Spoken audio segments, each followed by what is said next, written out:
Mesdames et messieurs, bonsoir. Merci d'avoir choisi RTI1 à la une de ce 20h. Le Premier ministre Patrick Achi a visité ce jeudi des chantiers du projet d'aménagement de la baie de Cocody. Le chef du gouvernement ivoirien s'est imprégné de l'évolution des travaux de la réouverture de l'embouchure du fleuve Comoé, le pont de Cocody et le carrefour de l'Indénié. Le gouvernement ivoirien annonce une seconde découverte de pétrole brut et de gaz naturel en Côte d'Ivoire. La nouvelle découverte dans un bloc adjacent à la première au large de la côte Est accroît d'environ 25% les réserves annoncées en 2021. Le ministre Mamadou Sangafoua Coulibaly s'est rendu sur le gisement. La Côte d'Ivoire célébrera le 7 août prochain le 62e anniversaire de son accession à l'indépendance. La cérémonie officielle aura lieu à Yamoussoukro. Plus de 5000 forces de défense et de sécurité sont mobilisées pour la fête nationale dans la capitale politique ivoirienne. L'heure est aux préparatifs pour le défilé. Et sur la scène politique, le RHDP donne le pouvoir à sa base. Les militants choisissent par voie électorale leurs responsables locaux. C'est l'une des réformes initiées par le parti au pouvoir. Mais comment se sont déroulées les élections des secrétaires départementaux? Quels sont les enjeux? Éléments de réponse dans le dossier politique. Soyez les bienvenus sur RTI1. Le Premier ministre Patrick Achi a visité aujourd'hui des chantiers du projet d'aménagement de la baie de Cocody. Le chef du gouvernement ivoirien s'est imprégné de l'évolution des travaux de réouverture de l'embouchure du fleuve Comoé, le pont de Cocody et le carrefour de l'Indénié, des projets qui vont changer radicalement le visage de la capitale économique, nous rapporte Lansine Bakayoko. Il n'a pas hésité, Patrick Achi, à mettre les pieds dans l'eau pour s'imprégner de la vraie situation des travaux de réouverture de l'embouchure du fleuve Comoé à Grand Bassam. Ce fleuve a vu son embouchure avec la mer s'ensabler au fil du temps depuis l'ouverture du canal de Vriti. Il fallait ouvrir cette embouchure, sinon l'eau qui vient chargée de tout ce qu'on peut imaginer de l'intérieur du pays rentre dans la lagune. Et vous voyez ces phénomènes d'eutrophisation, des plantes sur la lagune, ces couleurs, ces odeurs. Donc la première chose, puisque à terme, c'est de rendre ce plan d'eau bleu et clair, la première chose, c'était de permettre à ce fleuve de la Comoé de pouvoir se jeter dans la mer en réouvrant l'embouchure de Grand Bassam. Ce chantier, nous l'avons vu, il est achevé à 75%, donc il devrait s'achever d'ici la fin de l'année dans les délais. L'ouverture de l'embouchure permettra d'enrichir le bassin marin et lagunaire en faune et en flore et de dégager une baie propice à des activités de pêche et de tourisme. Patrick Achi s'est également rendu sur le pont de Cocody, ce projet qui va fortement contribuer à améliorer la mobilité urbaine à travers le viaduc reliant directement le plateau et Cocody. Une véritable transformation pour la lagune et la ville, avec l'aménagement des berges, notamment pour les loisirs et le tourisme. Voilà donc le pont qui descend de la cathédrale, qui est un pont majestueux à haubans, qui va donc traverser toute la lagune et atterrir au niveau de l'amorce pour aller vers Saint-Jean, à la hauteur du lycée classique. Donc à partir de ce moment-là, on règle véritablement des problèmes de trafic. Maintenant, on a un lieu qui est mythique, cette baie de Cocody, elle est une baie naturelle d'une beauté, comme vous le voyez, sublime. Et donc, plutôt que de faire un pont normal, le président a souhaité qu'on fasse un pont à haubans. À côté de ce pont à haubans, vous allez voir ici que nous avons prévu une zone pour une marina où on pourra avoir des bateaux, des loisirs, des jeux, mais également une superficie rectangulaire que vous voyez là, où vous aurez des restaurants, des cafés, des magasins. Ce sera un lieu de visite, de tourisme. Quant au carrefour de l'Indénié, point névralgique du réseau de circulation d'Abidjan, il a déjà fière allure. Ces travaux, qui devraient être livrés en août, vont fluidifier la circulation en protégeant les populations et leurs biens contre les inondations et enfin en dépolluant la baie de cette vague de quantité considérable de rejets venant du bassin versant du Gourou. Avec les voies venant des différentes directions, aussi bien des 220, de l'Indénié, du boulevard lagunaire, de la Canebière, de Cocody, on avait un bouchon qui pouvait prendre des heures. Et donc l'échangeur qui a été fait là a pour objet également donc, de régler ce problème d'embouteillage au niveau du carrefour de l'Indénié. Tous les projets réalisés par le président Alassane Ouattara ainsi que ceux en cours montrent la ferme volonté du chef de l'État de doter la Côte d'Ivoire de tous les leviers nécessaires pour son rayonnement. Et avant toutes ces activités d'aujourd'hui, le Premier ministre Patrick Kachi était hier mercredi en visite de travail dans le nord de la Côte d'Ivoire. Il a lancé plusieurs infrastructures importantes, notamment les travaux du barrage de Sologo dans le département de Korogo. Ce barrage hydro-agricole devrait permettre de booster les productions rizicoles et vivrières de cette zone qui fut pendant longtemps l'un des plus importants greniers de la localité, nous dit Alexis Ouedraogo. Au programme de cette visite du Premier ministre Patrick Kachi dans le Poro ce mercredi, le lancement des travaux de réhabilitation du périmètre rizicole de Sologo et la visite des travaux d'aménagement du barrage de Solomougou en cours. Votre visite était très attendue car elle revêt un espoir pour notre population en général et en particulier pour notre jeunesse en quête de repères pour se créer des activités génératrices de revenus. Le périmètre de Sologo a été réalisé en 1974 et mis en service en 1975. Depuis cette date, notre canton est l'un des greniers du département de Korogo, voire même de la région du Poro, grâce au courage des riziculteurs des villages de Fala, de Tiaka, de Nawalaka, de Tagbanga et de Lemeka. Et si les populations sont aussi heureuses, c'est que depuis quelques années, elles voient les étangs de pisciculture s'assécher, avec eux la diminution des bassins de rétention d'eau et des surfaces irriguées. Toutes choses qui entraînent des baisses de production, mais surtout l'exode rural des jeunes. Pour le ministre d'État, ministre de l'Agriculture, l'État est bien engagé à aller plus loin pour l'amélioration des vies des populations. Quand ce barrage va finir, avec les dispositions qui vont être mises en place, nous sommes convaincus que vous allez redoubler d'efforts pour continuer à demeurer le village qui approvisionne le plus les marchés ivoiriens.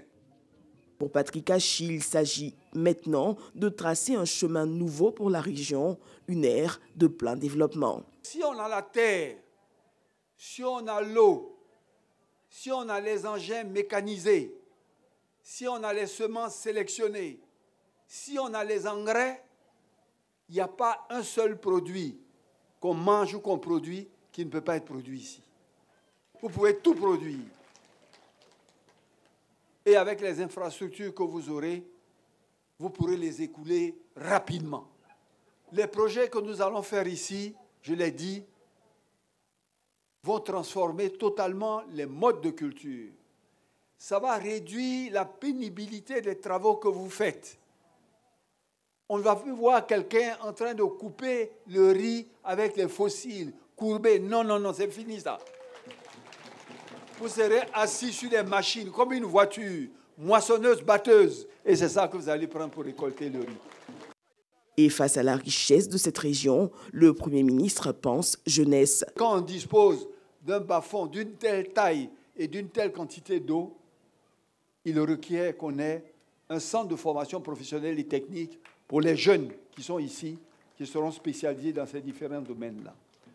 Cerise sur le gâteau, les doléances des populations portant sur l'acquisition d'un nouveau marché, d'une nouvelle mairie et le bitumage de voies obtient écho favorable. Notons que des remises importantes de ressources financières et techniques ont été faites le long de cette visite, dont des tricycles, des intrants agricoles. Et autre bonne nouvelle pour notre pays, le gouvernement ivoirien annonce une seconde découverte de pétrole brut et de gaz naturel. La nouvelle découverte dans un bloc adjacent à la première au large de la côte Est accroît d'environ 25% les réserves annoncées l'année dernière. Le ministre ivoirien Mamadou Sangafoua Coulibaly s'est rendu sur le gisement. Le témoignage est de Lansine Bakayoko. À côté du gisement Baleine, dont le potentiel oscille entre 1,5 et 2 milliards de barils de pétrole brut et 1800 et 2400 milliards de pieds cubes de gaz associés, voilà un autre puits testé avec succès sur le bloc 802, au large de la station balnéaire d'Assini, non loin de la frontière ghanéenne. Cette nouvelle découverte devrait accroître le gisement Baleine de 25% avec des réserves qui vont passer de 2 à 2,5 milliards de barils de pétrole et de 2400 à 3000 milliards de pieds cubes de gaz naturel. Sur la plateforme, les techniciens sont déjà à pied d'œuvre en vue d'accélérer les délais de mise en exploitation. Des foreurs sont déjà en action, mais la mise en exploitation n'interviendra pas avant le premier semestre de 2023. Dans les perspectives, le chef de l'État a souhaité que le développement se fasse le plus rapidement possible. Et le directeur général vient de nous assurer que ça va être l'un des développements les plus rapides au monde. En général, cela met en moyenne 5 ans pour développer. Mais je crois que dans le cas de la Côte d'Ivoire, ils ont recouru aux dernières technologies pour qu'à partir de 2023, on puisse commencer la phase 1 du développement. Et nous sommes venus nous assurer que les choses se passent correctement.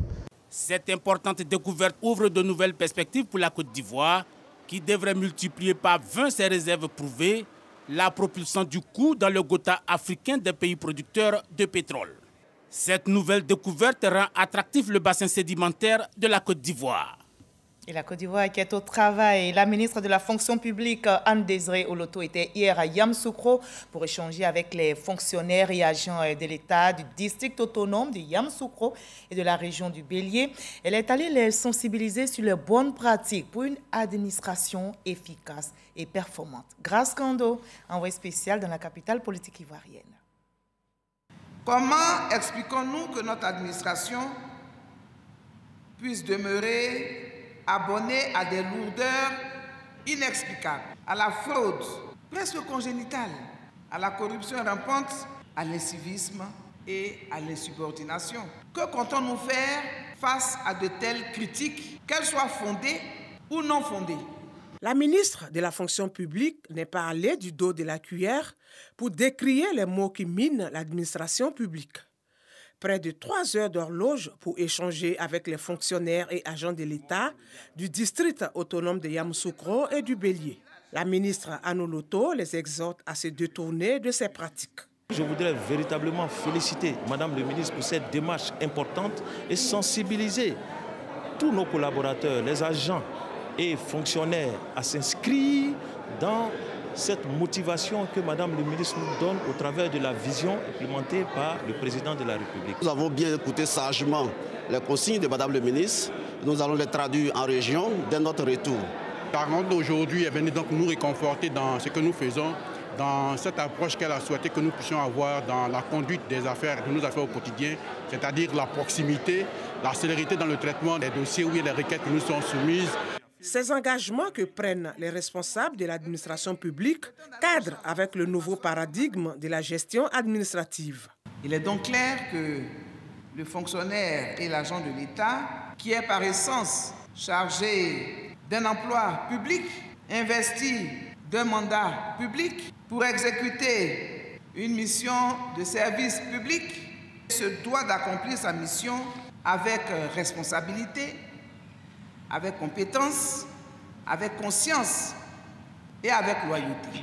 Il doit le faire avec intégrité, impartialité et neutralité. Ce n'est pas moi qui l'ai dit, c'est notre Constitution. Cette rencontre avec les fonctionnaires et agents de l'État des régions du district autonome de Yamoussoukro et du Bélier marque le début d'une nouvelle approche managériale du ministère de la fonction publique.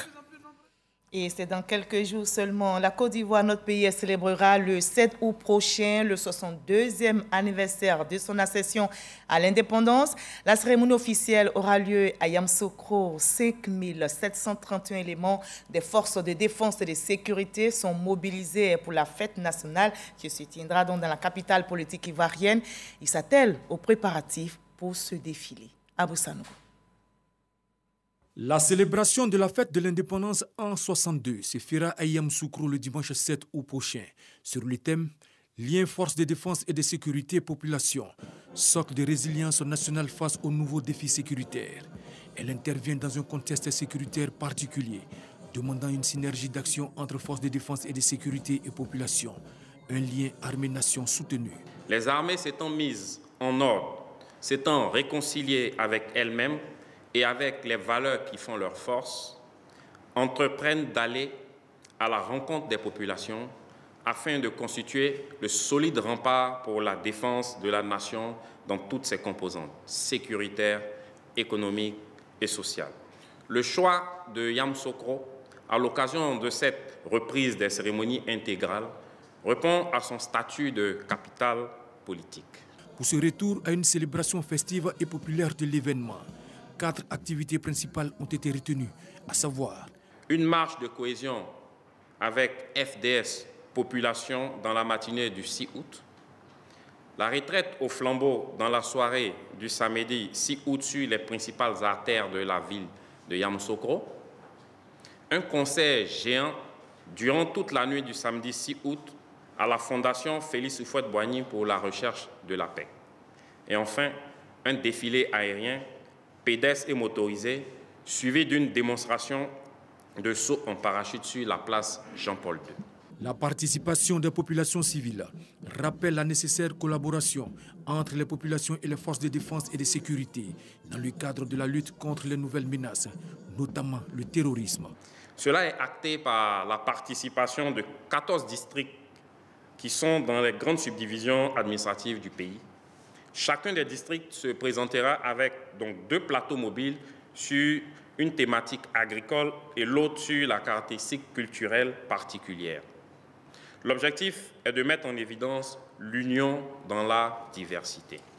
La jeunesse, celle qui est préparée à construire une résilience durable, sera représentée par celle estudiantine. En particulier, les étudiants des universités Félix Houphouët-Boigny, Alassane Ouattara, de l'Institut national polytechnique Houphouët-Boigny et de l'Académie régionale des sciences et techniques de la mer. Pour cette cérémonie, un effectif total de 5 731 est prévu et recevra comme invité spécial un détachement de forces armées libériennes. Et ces forces sont aussi engagées contre le terrorisme et cette lutte justement s'accentue dans l'espace CEDEAO. Les attachés de défense de l'organisation sous-régionale ouest-africaine se sont réunis aux États-Unis pour affiner leur stratégie. Ils veulent créer un cadre d'échange afin d'affronter les problématiques sécuritaires dans l'espace CEDEAO. Ils ont donc planché sur le terrorisme, vulnérabilité, défis, opportunités. Quelle stratégie pour faire face à la menace des groupes terroristes? Konaté Moussa. Les attachés de défense de l'espace CEDEAO aux États-Unis s'arment contre le terrorisme. Ces responsables de défense des missions diplomatiques participent à un séminaire de formation et d'information sur la menace djihadiste en Afrique de l'Ouest. Il s'agit de créer un cadre d'échange et de partage d'expériences en matière de lutte contre le terrorisme. Une rencontre à l'initiative de l'ambassade de Côte d'Ivoire aux États-Unis. Ce n'est plus le Mali, ce n'est plus le Niger seulement, ce n'est plus le Burkina, c'est toute l'Afrique de l'Ouest qui est menacée, et notamment les États côtiers qui sont dorénavant des objectifs clairement affichés des groupes terroristes. Je me réjouis du fait que nos éminents généraux et colonels puissent engager une réflexion. Je voudrais vous féliciter pour cette initiative et espérer que de vos réflexions, de vos travaux, sortiront quelques esquisses de solutions. Ce séminaire de formation et d'information a vu la présence de certaines autorités américaines, à savoir la sous-secrétaire à la défense pour l'Afrique et des représentants du département d'État américain et du Centre d'études stratégiques pour l'Afrique.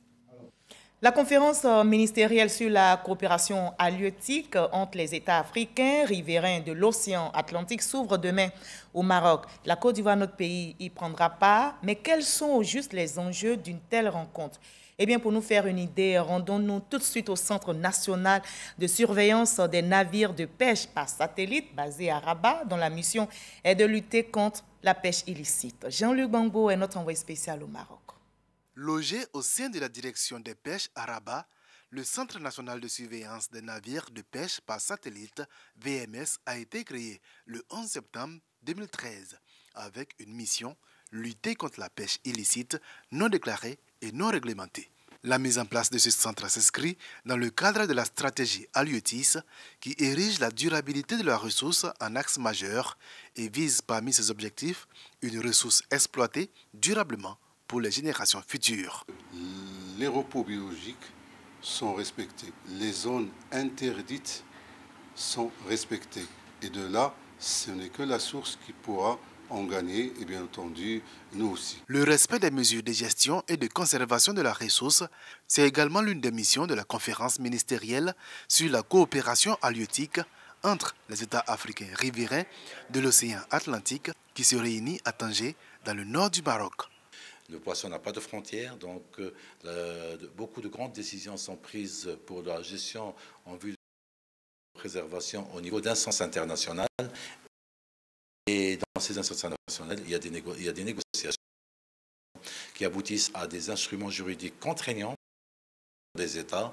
Et donc, il faut que les pays africains soient présents au sein de ces organisations, au cours des négociations, dans tous les processus de négociation, et pour défendre leurs intérêts. Le Maroc assure le secrétariat général de cette organisation et la Côte d'Ivoire, la présidence du Conseil des ministres. Notre pays profitera certainement de sa participation pour peaufiner sa stratégie de lutte contre la pêche illicite, mais également affiner sa politique globale de développement de la pêche. À la tête de la délégation qu'il conduit en terre marocaine à cet effet, le ministre Sidiki Moko Touré multiplie les échanges avec les différents acteurs locaux du secteur. Et loin du Maroc, ici en Côte d'Ivoire, le ministre Adama Kamara lance la 3e édition de la ronde sociale dans la région de Béké. Le ministre de l'Emploi et de la Protection sociale a utilisé cette tribune pour appeler les populations ivoiriennes à adhérer massivement à tous les mécanismes de protection sociale mis en place par le gouvernement ivoirien depuis 2011 en vue de réduire l'indice de pauvreté dans notre pays, nous rapporte Soro Corona.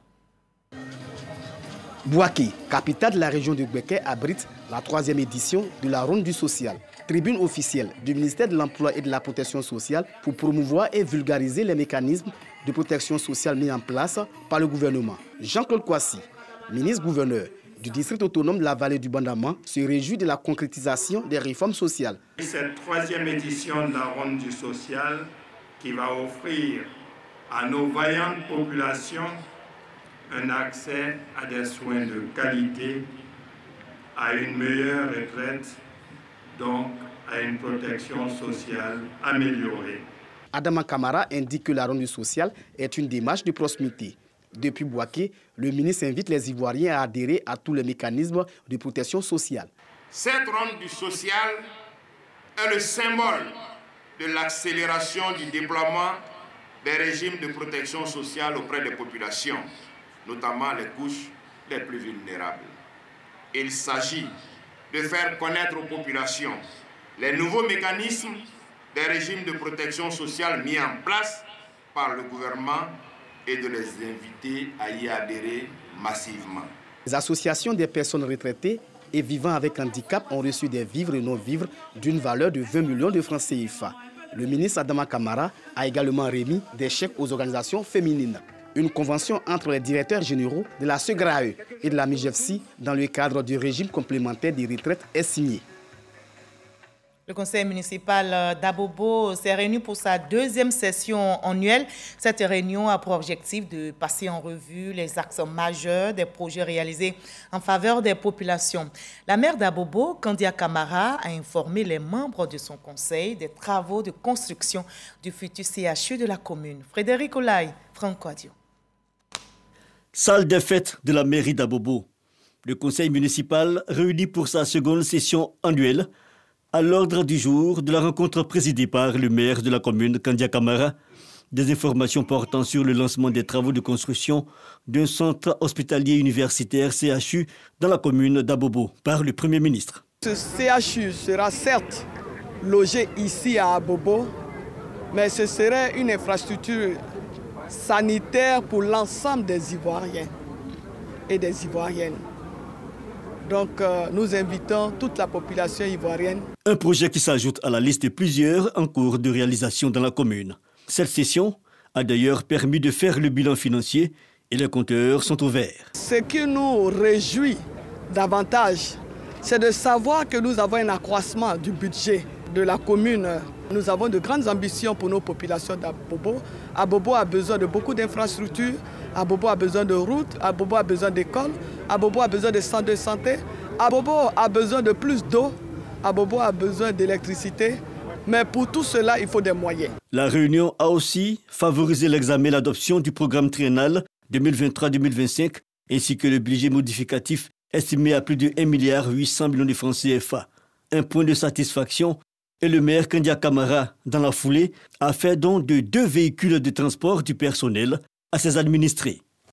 Et un peu plus loin, à Adiaké, le Conseil régional du Sud Comoé a tenu sa 3e réunion ordinaire de l'exercice 2022. Le président du Conseil régional, Eugène Aka Awele, a fait le bilan des actions de développement initiées dans les 4 départements. L'adoption du budget de l'exercice 2022 en recettes et en dépenses était au menu. Jamayagi. Plus de 4 milliards de francs CFA déjà consacrés au projet d'autonomisation des jeunes et des femmes. Des centaines de projets réalisés et en cours dans les secteurs de la santé, de l'hydraulique et de l'éducation dans les départements d'Abouasso, Grand Bassam, Tiapoum et Adiaké. C'est le bilan des actions de développement dressé par le Conseil régional du Sud Comoé à l'occasion de sa 3e réunion ordinaire. C'est sous le slogan « Des hommes, des idées, des actions » que le président du dit Conseil, Eugène Aka Awele, appelle les élus locaux et les populations à la mobilisation. Nous devons également notre relatif succès grâce à l'utilisation optimale des ressources du reste limité que l'État, à qui nous devons rendre hommage pour avoir mis à la disposition des régions ce cadre privilégié qu'est le Conseil régional. L'État qui met à notre disposition des ressources, mais également notre dynamisme dépend de notre capacité à mobiliser des ressources au profit de notre région. Opportunité est faite pour les 34 conseils régionaux d'adopter le budget de l'exercice 2022 en recettes et en dépenses au premier et au 2e trimestre. 55 millions de francs CFA ont été distribués aux femmes des 4 départements pour des activités génératrices de revenus. La localité d'Adiaké a notamment bénéficié à la suite des assises d'une embarcation neuve de 9 mètres de long pour le transport lagunaire, don du Conseil régional du Sud Comoé. Et en marge de toutes ces activités, ce jeudi s'est tenu à Abidjan le Conseil des ministres des États membres du Conseil de l'Entente. Cette 20e session a approuvé le rapport annuel de performance 2021 ainsi que les comptes de l'exercice clos au 31 décembre 2021. Les détails avec Michel Digri. La 20e session du Conseil des ministres des 5 États membres du Conseil de l'Entente a donné quitus au secrétariat exécutif pour sa gestion et au commissariat aux comptes pour l'exécution de son mandat. Réunissant les ministres des Affaires étrangères et ceux de l'économie et des finances des 5 pays membres, le Conseil a salué la nouvelle dynamique amorcée par l'institution. Le Conseil des ministres se réjouit de nouvelles actions engagées par le nouveau secrétaire exécutif pour faire du Conseil de l'Entente un instrument de politique important, une force de concertation et de dialogue, ainsi qu'un espace d'entraide et de solidarité conformément aux orientations reçues des chefs d'État.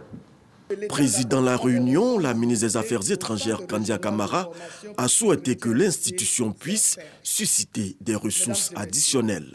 En référence aux ambitions légitimes et aux enjeux du repositionnement de notre organisation commune, il importe que le Conseil de l'Entente se réinvente à travers l'élaboration diligente d'un plan stratégique 2023-2027 audacieux et la mise en œuvre de stratégies innovantes de mobilisation des ressources additionnelles.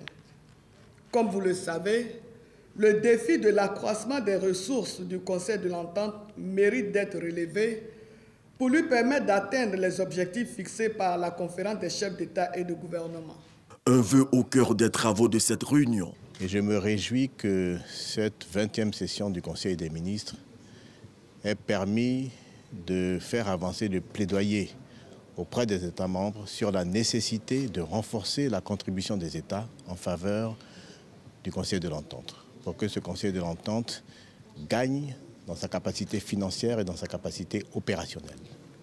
C'est l'une des premières leçons que je tire de cette réunion du Conseil des ministres. La deuxième leçon, c'est que je me réjouis tout particulièrement que le collectif budgétaire 2022 c'est-à-dire le budget modificatif, ait été adopté. Le Conseil des ministres a par ailleurs demandé au secrétaire exécutif de poursuivre ses efforts pour identifier de nouveaux partenaires financiers. On en arrive à notre dossier politique de ce jeudi. Le RHDP donne le pouvoir à sa base. Les militants choisissent par voie électorale leurs responsables locaux. C'est l'un des axes majeurs, en tout cas, de la restructuration initiée par le parti au pouvoir. Et cette réforme a pris forme avec l'élection des secrétaires départementaux.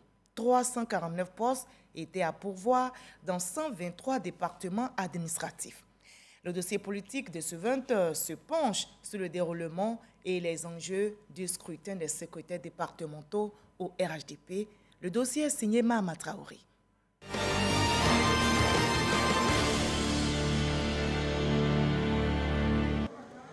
La 8e réunion du directoire du RHDP se tient 72 heures après l'élection des secrétaires départementaux du parti. C'est d'ailleurs cette élection qui va animer les débats de cette séance de travail. Un scrutin censé permettre à la base de désigner ses responsables locaux dans les 123 départements administratifs que compte le RHDP sur l'ensemble du territoire. Il s'agit pour nous donc de renouveler le personnel d'encadrement au niveau local.